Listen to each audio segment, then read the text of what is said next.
Welcome to the Mind Your Autistic Brain talk show, the talk show for late identified autistics, where each week you will hear the autism journey of another late identified person, including the hardest part, the best part, and insights they share just for you.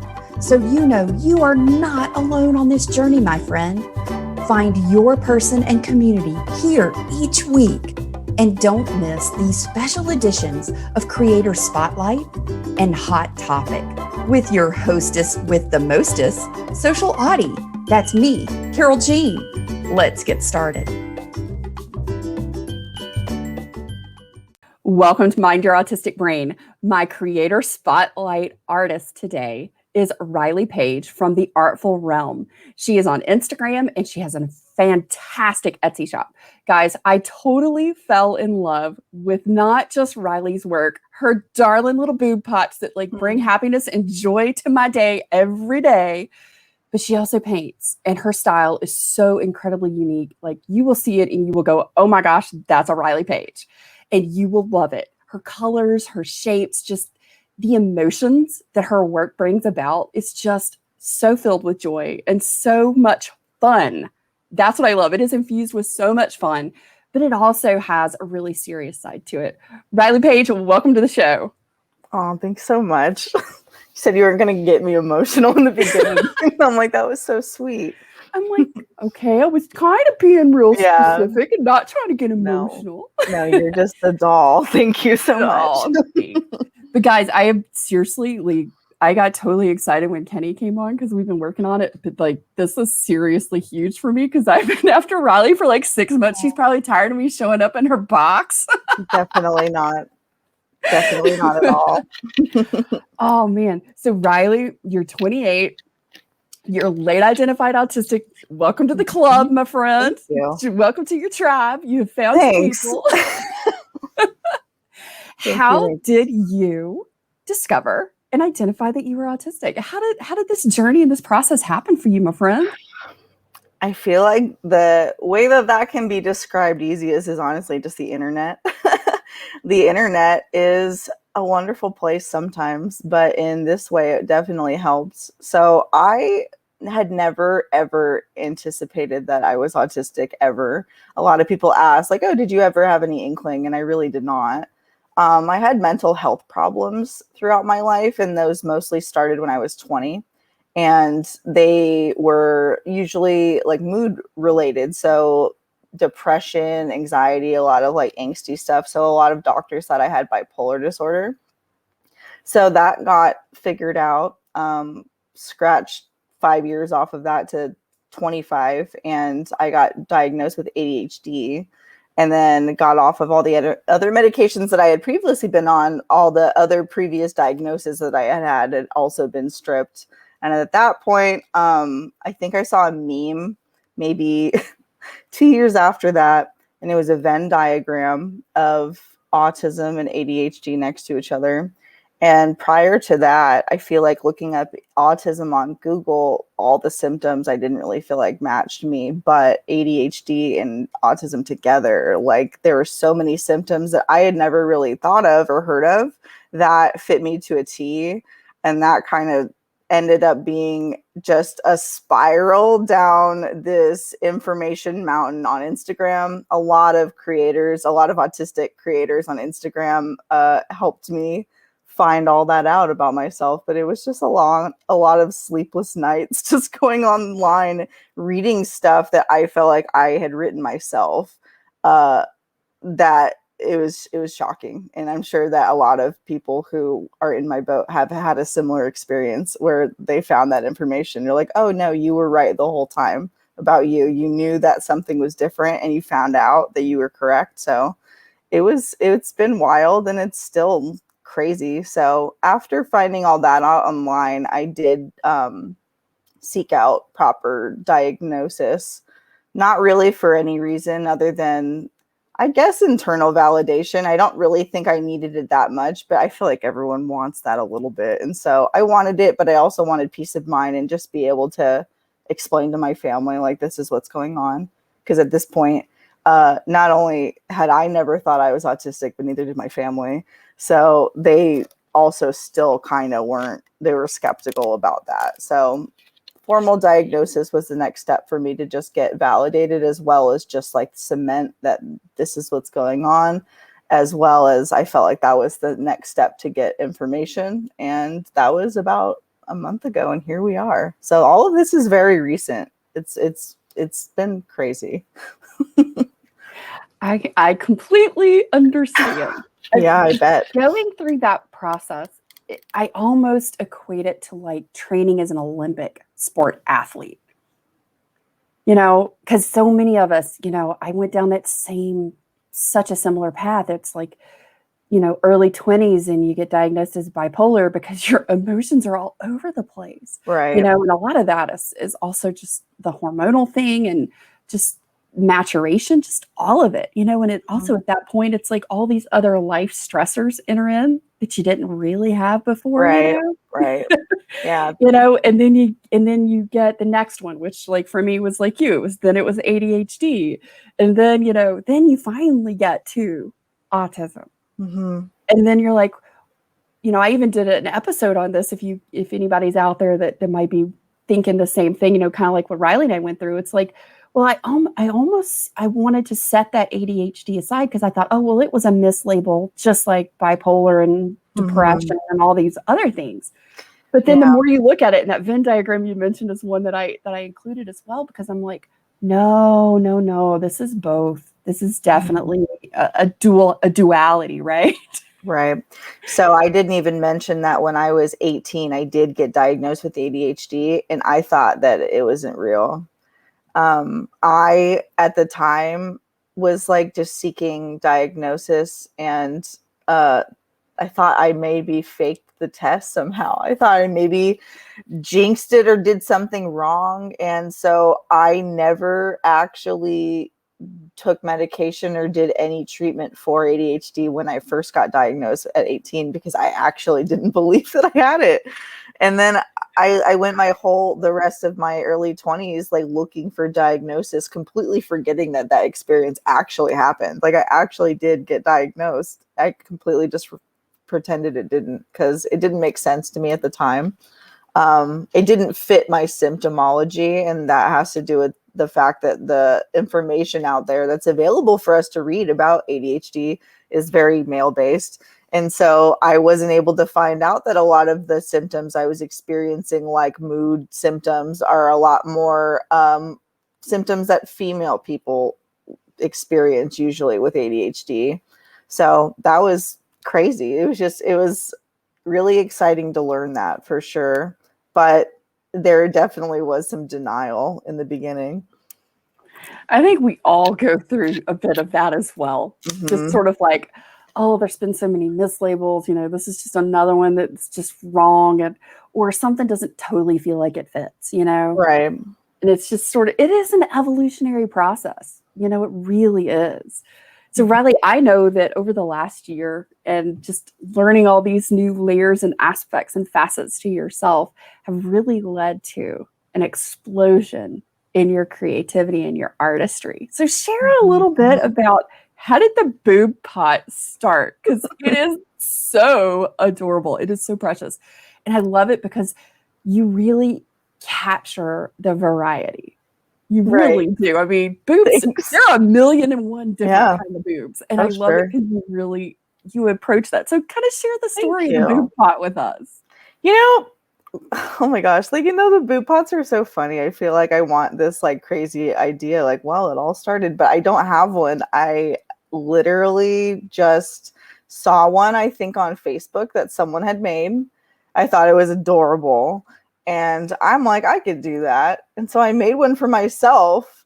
And I think I had a friend who thought it was cute as well. And so I made one for her, and it just became a thing, like a word of mouth thing. I said, you know what the heck? I think I'm going to make an Instagram page for my art and see where this goes. And it kind of just took off from there. I wish there was like something more to it than that. But what came from that was a realization, was the reason I'm making this stuff is because I have a connection with body positivity, for sure. That's like a huge aspect of me and what I'm trying to spread is this promotion of love and self-acceptance. And what comes with that is the variety of sharing like everyone's body type, whether you got one boob up here and one down there, or a different colored areola or something. Like, I am really trying to encompass like all different varieties of human in any way. And that also has to do with the way that I try to represent the queer community in my art with, you know, I'm trying to just represent bodies and all types of people. Just representation of everyone is really, really important to me.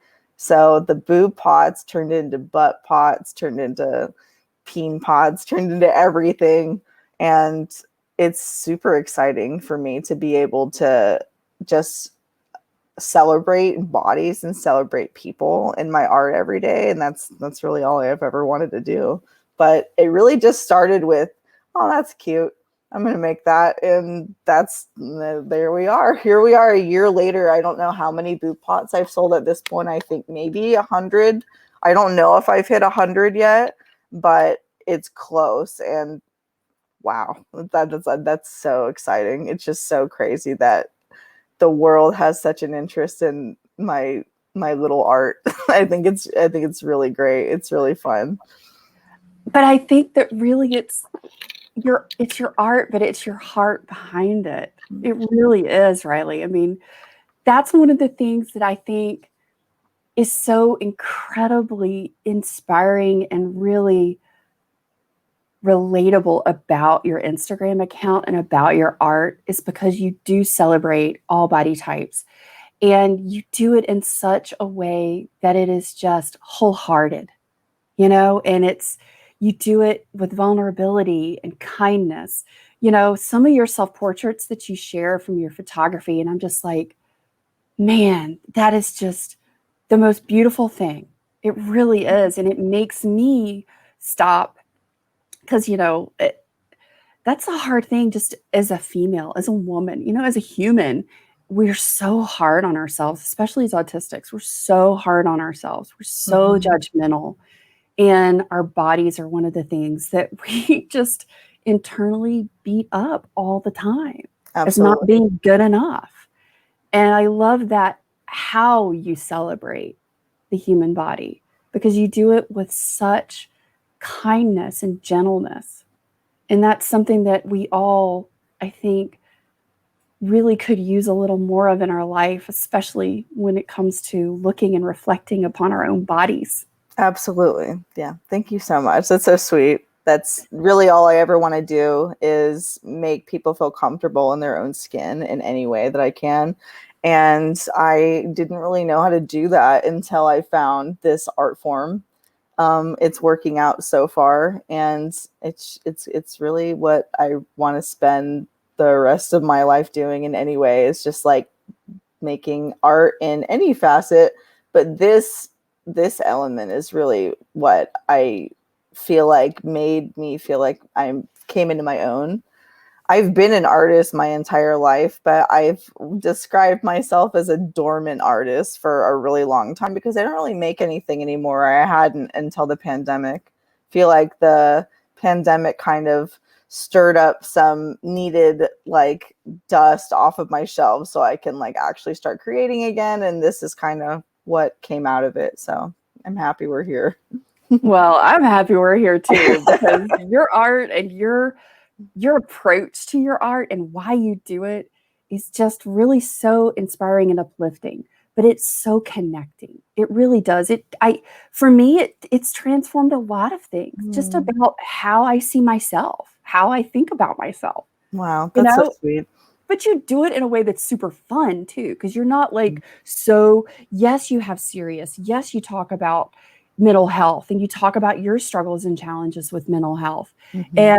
But you also are just like, you know what? But I'm also living my life, and I'm also finding more out about me every day. And you share that journey along the way. Right. So as you have evolved you know, I have seen and followed the journey this past year of how your art has evolved. How would you describe that or explain that, or, you know, sort of how has it touched your soul? Because this is this is a deep-seated spiritual thing, because we're expressing who we are in the world through our art. It's been insane because, like I said, my dormant artistry, a lot of that came from, I think, the idea that people wouldn't like what I made. And that's like what every artist feels like, obviously, is in the back of their head that no one's going to like what they make. But before I was autistic, I didn't think people liked who I was.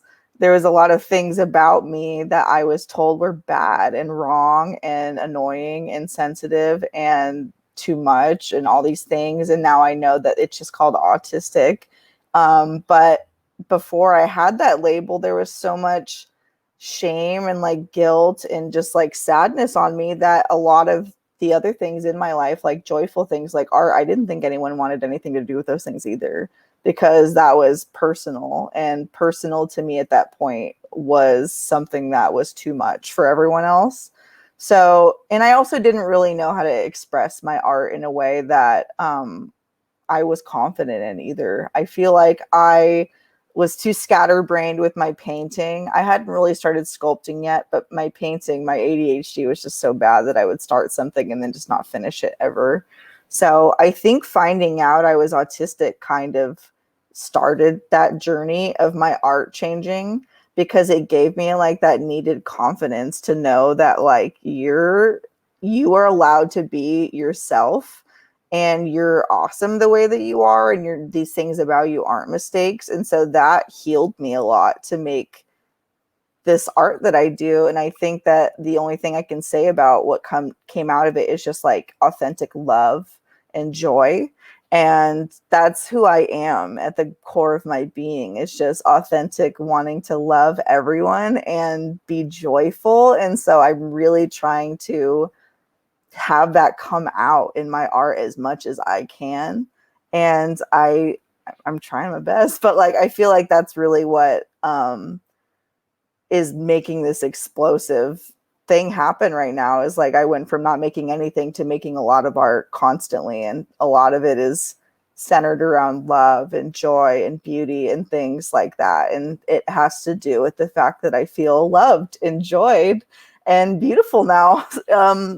After finding all of this out. So it definitely is an all-encompassing journey for sure. It's an all-encompassing reason behind this mask kind of being lifted. So yeah, it's really cool. Oh, it 100% is. I know it sounds so redundant to say it's really cool, but it is. No, It's really cool. It's just, can't say anything like else. It just is. No, it is. You bring up two of the biggest topics that I've been talking about, because since we're in May, this is Mental Health Month. And last week I was sharing about shame. Mm-hmm. And shame is, defined by Brene Brown in her research as the feeling or the experience of not being enough, not being lovable, not being worthy of belonging. Mm-hmm. And that's something that I think we can all say we've experienced just as humans, but as autistics, it's really been a huge thing in our life. And the week before that, I always put out sort of a journal prompt and do a series throughout the week on a particular topic. And we're talking about stories, because, we've got these stories that we start with in childhood that help form our identity, because, mirror neurons, we don't see ourselves, we see others, and we see ourselves reflected in others and how they respond to us. And as autistics, not knowing we were autistic and just trying to figure the world out, we took in a whole lot of garbage of things that just weren't true about who we are. Yeah. And taking the time to look back and reflect and go, okay, are the stories that I'm telling myself, the things that I believe in, that I've agreed to, that's the key term. I agreed to what someone said about me, or someone reacted to me and I agreed that they were right. Is it really true? Or is it true today? And is it serving me? Mm-hmm. And if it's not, if it's not true and if it's not serving you, then it's time to let it go. Yeah. And a lot of those are shame-based stories where we didn't feel good enough. We didn't feel like we were worthy. We didn't feel like we were enough for somebody else to love us. And that makes it really hard to love yourself when you're living from that place. And for me, in my journey, and that's what I love because I've seen it reflected in yours, and it just makes my heart want to burst with so much joy and happiness because I see that you've done that too. You've basically said, I'm not going to believe that stuff anymore because I am enough and I am worthy. And sometimes it's just that one little key, that one little piece of information, that one little grain of sand that tips the scale. And it's that I'm just wired differently. My body's a little different. My brain's a little different. It's not less than. It's not broken. It's just different. Right. Absolutely. It's a complete shift in thought and feeling about yourself when you do that, when you realize those things. And it's something that I'm going to be learning and changing my mindset for the rest of my life. And, you know, the sad part about it is like, I've read something that says like I'm sure there's not very many autistics who don't have trauma in some way. And it's because of the way our society runs. Our society is not wired to help people like us, like predominantly. We have to learn how to work in their world for the most part. And I did all of that for 28 years of my life, not even knowing that like there was another way that I could have done it because no one ever told me there was. They kind of just said, tough luck, do it. And I had to burn myself out to the bone doing everything else like everyone else, even though I'm not like everyone else. So it's wild, and trying to unlearn all of that shame for not being able to do as much as other people is probably going to take me the rest of my life. It's something I'm better at, but it's really hard for me to feel not bad about not being as able-bodied or able-minded sometimes as like a neurotypical person when I have stuff going on because of the way society's made me feel that I have to be all the time. So like when I have things going on in my brain, I feel guilty, and I apologize a lot outwardly to other people for being autistic, and I don't want to do that anymore, but it's going to take a lot of time, and it's because of the way that our world is. We're put in these places where we are traumatized, unfortunately, and I'm trying to unlearn that on my own. I'm really happy I have the opportunity to do that, but I feel like a lot of other people have not been given that chance yet because of where they're at. Well, that kind of goes to the heart of my unveiling method, which is the burnout to balance, which is sort of like the place where I try and help people to get started, because that's usually where we come to this knowledge of ourselves is we are so burned out. We hit autistic burnout, we start losing skills and abilities. And it's just like for me, I thought I was losing my mind. You know, I thought I was going crazy. Probably same. Yeah, and it's terrifying, especially when you feel like you can't share that because there's nobody else that's experienced it or nobody else has gone through this. You're just like, there is no possible way that anybody's as, excuse me, bat crazy as I am right now, right?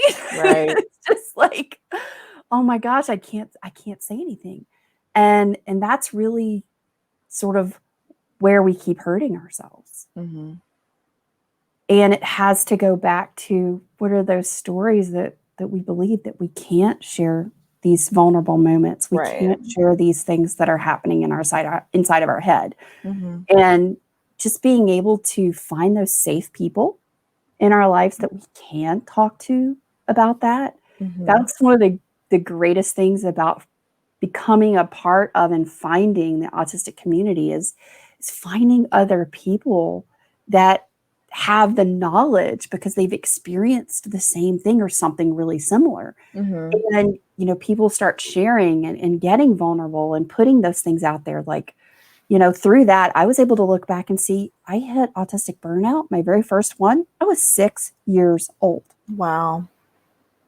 And I think that is probably, as I've mentioned it to some of my clients and my friends as well, that's like when I identified in my very first burnout, they start looking back at theirs and really start picking it apart. Because when you start to identify what burnout is, what it looks like, what it feels like as an autistic person, you're like, holy heck, I've done that like since childhood. And these are the times in my life when I've hit these really hard burnouts. When I read about burnout for the first time, I read that you can be in it for years. And I realized I had been at one point in my life. When I was 20, I had my first like really bad episode that had to get 5150'd.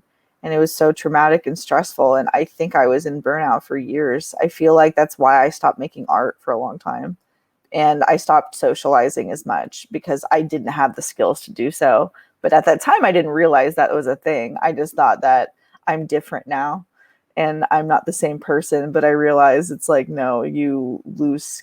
Now that I know so much more about autism, and that's kind of why I still, it's why my Instagram exists, is like not only to spread my art, but I do not want anyone ever to be like me and not know about themselves. I don't want anyone to wait too late. So I don't think that I'm like this messenger, but I feel like if I could be a voice to even one person who might be going through something similar to me, then I'm fine. I did what I wanted to do. I just don't want anyone to suffer any more than I did. And if I can prevent a little bit more of their suffering than I did, then I really want to do that. So I want to be mindful on my Instagram of spreading awareness about autism constantly in the way of, this is how we are and this stuff is normal, and not just like, I feel like mainstream information about autism. It's just like really personal experience type situation stories that I've really appreciated hearing about other people as well on Instagram. This autistic community on Instagram and everyone just being really vulnerable and honest is something that I can't even put into words how grateful I am for. And I never knew that I needed it as much as I did. You are not alone in that. Yeah, I never knew everybody I needed it that much. Yeah, it's like, oh my gosh, I didn't realize how important this was, because for most of us, it's the first time we found community and connection. Absolutely. And we've gone our whole life searching for it. I didn't think I would find it. I didn't think I would get it. Yeah, it is. It's really, it's so energetic and energizing because it gives you this freedom, doesn't it? Absolutely. Oh my gosh. It just like, it's healed, like this freedom. Yes. It healed my heart of a lot of pain that I've been through my whole life. And it's great. I love people. I've been hurt a lot by people, but I genuinely love people, and I don't want to be cynical, and I don't want to think negatively about humans. And so knowing that like this isn't my fault makes me feel better and makes me more confident, so that I don't have to be upset anymore at anyone. I don't have to be mad at the people who hurt me in the past. I can like move on, and for the people in the future, I can be like, no, this is me and I'm confident in who I am, and not really let people step on me anymore, but also not be so scorned by the world that I give negative energy back to anyone else. I don't want to do that. I don't want to put any more energy back out into the world like that. So I'm just happy that I have that information and I can give it to other people, because everyone deserves to know that they're allowed to be who they are. If you're an autistic, I think my boyfriend said something to me the other day that made me want to cry my eyes out. He said, like, nothing about your being neurodivergent makes you mean. Because I said, I'm sorry if you think I'm mean. And the other day when I was like getting upset about something, because when I have meltdowns, I get really irritable, and that's something I constantly feel really guilty about. And he said, I want you to know that nothing about your neurodivergence makes you mean or bad. And that was like, I don't think you understand what you just said out loud. I don't think you understand the weight of those words. For someone like me to hear that, like, you're not bad because you're different, it's everything. It's really important. I think it is. And I think that's one of the things that allows us to heal and sort of reclaim our space and ourselves in the world. Because, for decades, we've been giving it away, people pleasing, trying to make sure we're doing it right so that we don't stand out, so that we're not picked on, so that our feelings don't get hurt anymore. Because, once or twice, somebody hurting your feelings and making you feel less than and unworthy of just breathing air hurts. Mm-hmm. And then you live the rest of your life trying not to experience that same hurt ever again. Absolutely. And it just perpetuates the misery. Yeah, what that led to with me was my militarized mask, I feel like, is I did not, my Instagram now is like showing a completely different person. This is vibrant, loud, happy, dancing person. That person did not exist pre-pandemic because I was so burnt out working constantly and trying to maintain this appearance of normalcy and happy and good, that I completely lost my identity. I like did not have an identity at all, and it was a shame. I'm just so happy that I have that again, but it's easy to lose it when you're trying to people please. When you care so much about doing it right, like doing it the right way. I didn't even realize that I was so robotic that I didn't have any personal qualities anymore. I didn't like myself either. There was nothing to like because there was nothing about me anymore. It was just, I was a shell of my former self for sure. Oh, I think you probably just hit a lot of hearts out there when you said that. Aw. Because it's so true. I think we all go through that Right. in our autism journey and our rediscovery of ourselves.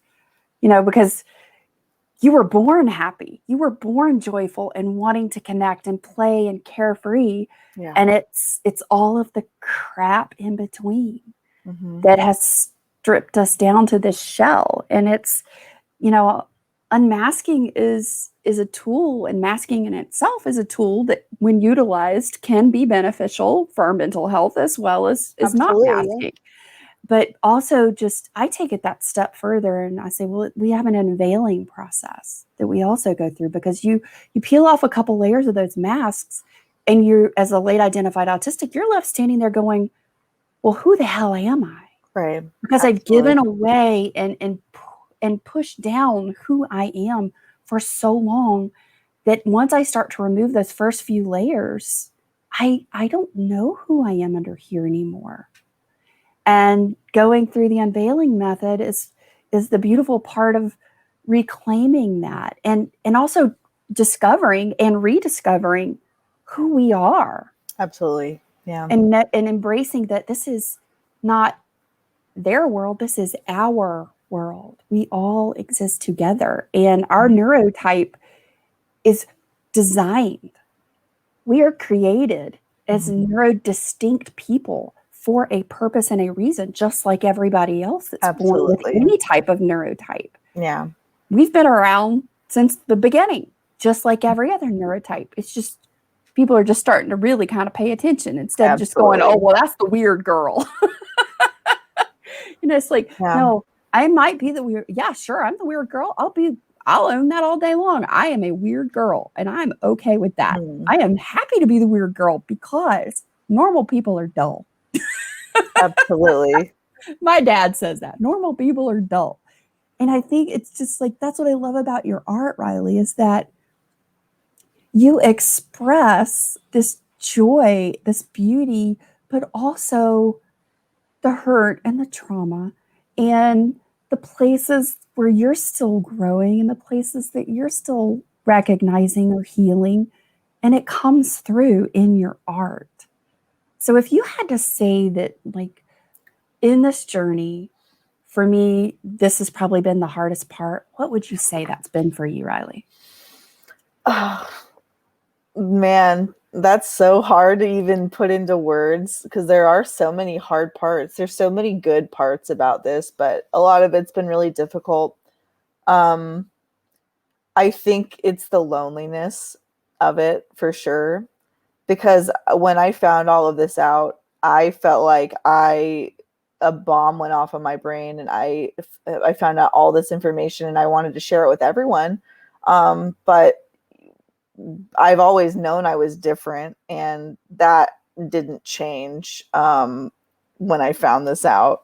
So my intensity was not shared either by other people around me. And my own family didn't really accept originally that they flat out said that they didn't think that I was autistic. So that was really difficult.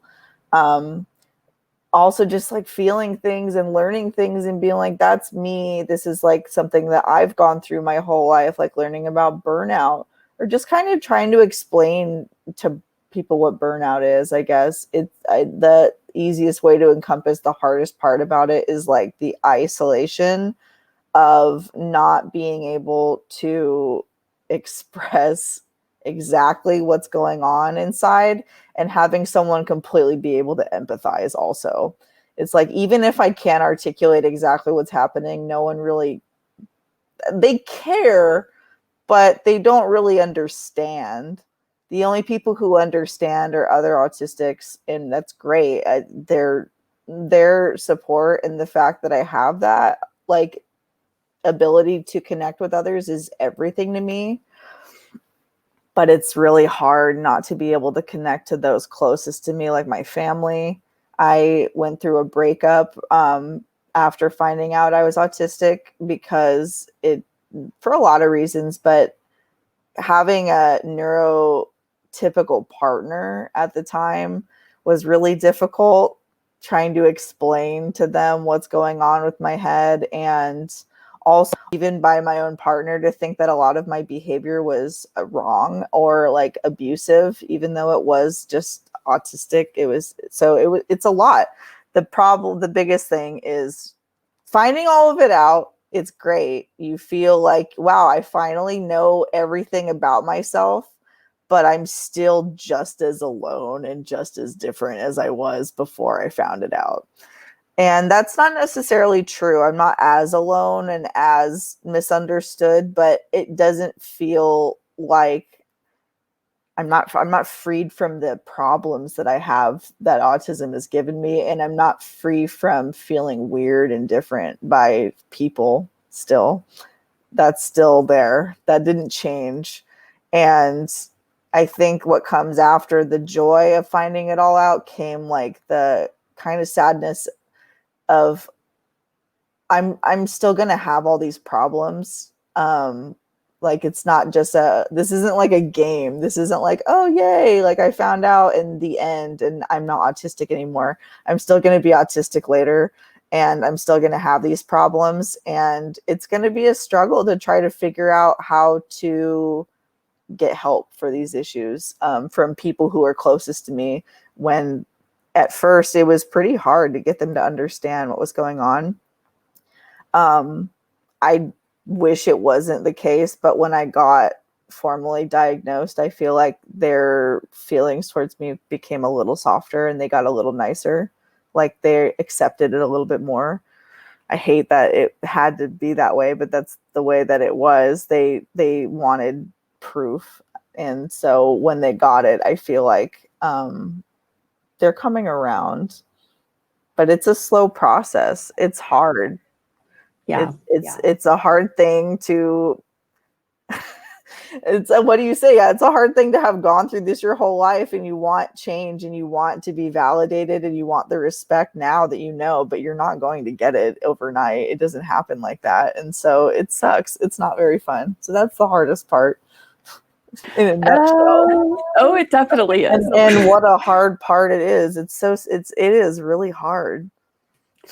It is, Rilee. And it's one of the reasons that I built the Sharing Your Autistic installment, because it's one of the biggest challenges that we face. And it goes back to, and just so you know, where you are now and the process of what you're going through and where you're going and how you're evolving, and you're learning more about you. And that's really at the heart of when you're sharing your autistic, especially with your family, because we get this information and we're like, heck yeah, this is so exciting. This is amazing. And you want to like shout it from the rooftops and share. And people are just looking at you like you just like sprung a third eye. They're just like, whatever. Right. Or you've got, family that like, oh, well, we all do that. And it's like, well, no, everybody in our family does that because we're very neurodistinct. We're all family. a little autistic. Yeah, right. But within families, the connection that somebody probably is also autistic or is neurodistinct and probably experiences a lot of those things, that's what they have also considered their norm. So, and thanks, alexithymia, for all the times that we can't really verbalize or really take all of our emotions and pick out what exactly we're experiencing. But it's in that process, like, as we learn more about who we are as autistics and what autism is to us and what it means to us in our life and how we show up every day, that's still something we're learning. And it's a whole new vernacular as well, like alexithymia, and then all the little things that come, into our world as well that we didn't even realize. We're just like, oh, I always struggled to kind of like I have overwhelming emotions, but I couldn't put it into words. Like I wanted to tell somebody what I was feeling because I was like, it was really intense, but I couldn't quite articulate it in that moment. And I'm like, oh, there's a word for that. Oh, hot diggity dog. And it's, then it's just like, oh, and it's a little bit more empowering as you collect these things and sort of you're able to identify them. And it's like the more you become connected to and reconnected to yourself, the person that you are in all your aspects, then as you move into sharing that you're autistic with other people, those people in your life that are your friends and your family, it's a gradual process because it's also an exchange of information. It's like, this is what I've learned about myself that I didn't know before. I couldn't express it. I've been experiencing it my whole life, but I didn't know how to tell you because I didn't know that I was the only one that was experiencing this. I thought everybody experienced this. And just sort of starting those little small conversations, about just, hey, I do this. Do you do this by any chance? Or this is how I've always seen this. How do you see it? And just opening that communication channel to see that somebody else sees something or experiences something similarly or differently really helps to bridge that understanding to help us share that we're autistic in a way that somebody really not just understands it, but they know it in a way. Absolutely, yeah. I feel like I've been trying to go out of my way to ask a lot of things like that. Like, do you feel this? Or does everyone feel this? Because those questions are something that prior to learning I was autistic, why would I ever ask that? I never had a reason to think that I was different or anyone else was hearing or feeling anything different. But now that I know that my body works the way that it does and I have really, really bad like sensory dysfunction. So sounds and stuff I'm realizing are probably very different to me than other people. And that's just been really interesting to be like, do you hear that the same way that I do? Or like, did you hear that thing across the room? And people are like, no. And realize I am different. Like I do feel things way different than other people. And I've always known the I knew it moment. Like I knew it moment definitely happened to me when I'm talking to people more and I'm asking them like, are you experiencing these things? And those questions are really important though, because it's given me so much information to help me realize how different I actually am, but also how the same I am to other people. It really just gives me insight on myself and humans in general, how humans work. And I think asking those questions are important because otherwise, how are we going to know those things? I'm 28 and I'm asking these questions now and just learning things that I feel like we could have asked a long time ago, but I feel like we're too embarrassed to seem like we don't know everything, so we don't want to ask embarrassing questions in life, and that's just silly. Just ask. Okay, that like right there, that is some serious knowledge drop right there. Okay, so everybody, you're watching, you're listening, don't be afraid to ask, because there is no silly or stupid question. No, information is for everyone. Just ask. It is. Well, But Rilee, that's the thing, it's those so true. it is, it's so true. And that's the thing. It's like we feel like, and we're told and we believe, we agree to, you should know before you ever say anything. Yeah. Never ask a question in And class it's because weird. somebody It's will think you weird if you know it. don't know. Come on. I know very little in comparison to what I don't know. You know, it's just what I don't know is vastly huge. Mm. What I do know is just like this small little dot. And I'm trying to expand my dot every day. Because really the biggest question, and the one I ask myself every day at the end of the day, is what do I know about myself today that I didn't know yesterday? Something as simple as, I think I asked someone recently, do you have an internal monologue? And they said no. And I found out that not everyone has an internal monologue. And Isn't that crazy? Because I always thought everybody did. Well, because the person in my head never shuts up. So I can't imagine that someone doesn't have that person in their head. It's just wild. It's never And we're never gonna know these things if we don't ask. That's exactly right.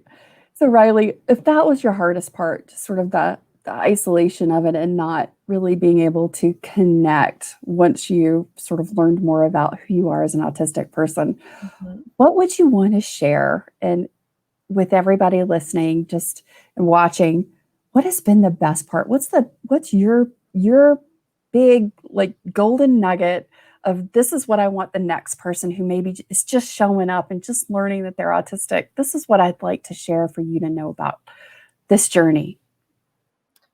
Oh gosh. I feel like that's so hard for me because I want so desperately to have some type of an impact on someone, and I want that so badly. So I feel like I'm never going to say the perfect thing, but it's really important to me to know that I was never wrong. I knew in my heart who I was since I was little, that I was different and weird. And and I liked myself when I was little. That's the thing, is that I was so happy to be joyful.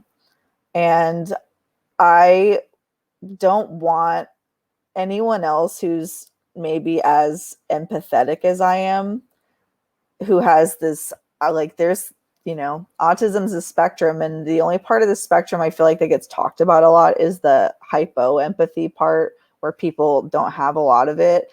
I have hyper empathy, where I just feel everything all the time. If anyone else is like me, I want them to know your feelings are okay, and like they're awesome and beautiful, and it's okay to feel things as hard as you feel. I look at stuff that's so beautiful sometimes it makes me want to cry, and because life is so intense to me, and I feel like people make you feel like that's not okay to feel that way, that it's not okay to be joyful and love like life as much as you want, but you can, and it's fine to have loud, crazy emotions. And that's all I want anyone to know, is like that it's okay, because I feel like mine got buried for so long that now that I have them again, I'm just so stoked. And it's everything. I really want everyone to know that like your feelings are allowed to be as loud and bold and happy as you want them to be. For sure. Don't let the world like take that from you just because you're too much. It's not something I ever want for anyone. Rilee, you touch my heart so deeply. You really do. Oh my gosh, I'm like getting all teary over here. Because that's like, oh, that is the freedom right there.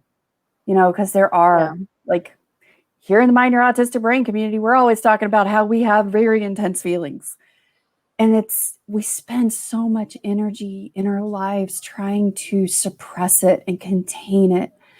And, I get told, God, why are you so happy? You don't have to tone it down. You don't have to be so excited and joyful. And I'm like, so I spent a lot of time suppressing my own joy, my own happiness, all of the emotions, the good, the bad, and the ugly, and the big, scary Harrys. And it's exhausting. And it keeps us from living our authentic life and the one that we are meant to live. Yeah. That is just the best advice. And just so you can just totally take the pressure off, you have already touched my life and changed my life for the better. So you could just take that little thing off the chart of to do, because you've done it. You've totally done it. Thank you. I feel like I have trained myself for the last probably most of my adult life to think that I needed to need less from other people. Like, I need to need less because of how much I need from other people. And I just want to let everyone know that you can need more. Like, you can need more than you think that you need, because you will find someone out there, like, not even in a romantic, I don't even just mean a romantic way, just people out there who want to give you the love that you need. You're not too much. There's people out there who will tell you that you're too much, but they just are not. They're not your people. They're not your people. They cannot fill the reservoir that you are. They can't help you because they don't have the ability to hold all that you are, and that's okay. But there are people who can. Like, that's the thing, is like, feel like when we find other people who can't, we have this idea, or at least I have had this idea that no one will ever be able to handle anything about me because I am too much. And so the only solution to this is to make myself less. And that's not a solution, because you will get burnt out doing that, and you're not being true to yourself. I don't feel like you're honoring yourself. You're not honoring yourself by doing that. And you will always resent either yourself in the long run, or the person you're with, or people in your life for not giving you what you need. So say what you need, and don't let anyone tell you that it's too much. Your needs are all valid. It's super important for me to, like, that's, if anything else I say in life is like, if I don't say anything good ever again, it's fine. I just want anyone to know that, like, you're allowed to feel, and you're allowed to need what you need in life, for sure. Absolutely. 100%. And just so everybody knows out there, there's a thing called true connection relationships. And in that, it's a reciprocity. It means there's reciprocation. And that means that the other person has to have the skills and abilities to reciprocate what you need. And you have to have the skills and abilities to reciprocate what they need. So if you are too much for somebody, it's okay. If they say that you're too much for them, that's okay. You just say, thank you so much. I appreciate you giving me that information. You just think to yourself, that is not my person. They do not have the skills, abilities, and capacity to reciprocate my love and all that I am, because this is me and this is not broken. And you just thank them for giving you the gift of knowledge that you no longer have to exert any more energy or effort in something that is not right. Yes. All of that. That was great. All of that. Like, so your pep talk from Rilee and Carole Jean today. Very much so. That was great. Well, Rilee Paige from Long Beach, California. You are the Artful Realm on Instagram and Etsy. Where can people go to connect with you, buy your art? Just show up and check out Rilee's page, The Artful Realm, because if you're on this journey, if you're just starting your journey, or if you're a creative, you don't even have to be a creative. And if you just want to learn to love your body the way it is, in its beautiful essence and all that you are, please go check out my friend Rilee. She has got more goodness, more joy, more happiness, and more insights, and just some real conversations that you can have with her on Instagram at The Artful Realm. Rilee, thank you so much for being here. You're a blessing in so many ways, and I just cannot thank you enough. No, thank you for having me. It's been great. If you are someone who likes to help people and share what has made a difference in your life, please share this talk show with a friend and on your social media accounts so that you can be the blessing in another late identified autistic's life. Be sure to tag me at Social Autie so I can personally say thank you. And to help keep the talk show ad-free, please consider becoming a one-time or recurring supporter through either Buy Me a Coffee or the Anchor podcast links in the show notes below. I truly appreciate your support. Thank you for being a listener, and thank you for adding your voice to our story.